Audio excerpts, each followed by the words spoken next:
আসসালামু আলাইকুম।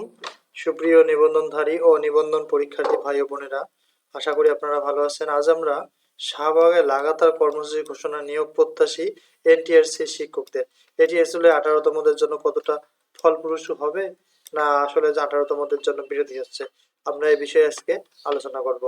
আর যারা 19তম প্রিপারেশন নিচ্ছেন তারা চাইলে আমাদের কাছ থেকে 19তম প্রিলিমিনারি ও রিটেন সাজেশন এই হোয়াটসঅ্যাপ নাম্বারে যোগাযোগ করে নিতে পারেন। আর 18তম ভাইবা যাদের বাকি রয়েছে তারা চাইলে ভাইবা সাজেশনটিও নিতে পারে।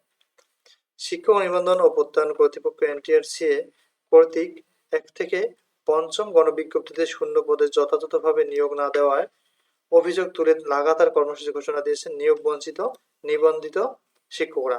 আগামী 10 ফেব্রুয়ারি থেকে শাহবাগে কর্মসূচির ডাক দিয়েছেন তারা। শুক্রবার বিকেলে ঢাকা বিশ্ববিদ্যালয়ে সাংবাদিক সমিতি সভাকক্ষে আয়োজিত এক সংবাদ সম্মেলনে এ ঘোষণা দেন এনটিআরসিএ নিবন্ধিত নিয়োগ প্রত্যাশী শিক্ষক পরিষদের আহ্বায়ক জি এম ইয়াসিন। তিনি বলেন, এনটিআরসি এখন পর্যন্ত 17টি নিয়োগ সুপারিশ করলেও মাত্র 5টি গণবিজ্ঞপ্তির মাধ্যমে নিয়োগ দিয়েছে। এতে প্রায় 12-13 হাজার যোগ্য শিক্ষক বৈষম্যের শিকার হয়েছেন।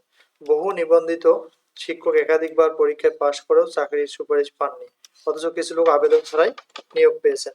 যদিও এরা বলেছে আসলে কথাগুলো বাস্তব, এটি আগে হয়েছিল, কিন্তু বর্তমান আসলে এই ধরনের নিয়মটি নাই। আপনারা এগুলো একটু আমরা স্ক্রল করে যাচ্ছি, আপনারা চাইলে পড়ে নিতে পারেন। মূল কথা হচ্ছে 1 থেকে 12তমদের মধ্যে যাদের চাকরি হয়নি তারাই মূলত এই আন্দোলনটি করতে যাচ্ছে। আসলে এটি যদিও এদের অনেকবার স্বীকৃতি দিতে চাইছিল, কিন্তু আসলে দেওয়া হয়নি বিভিন্ন কারণে।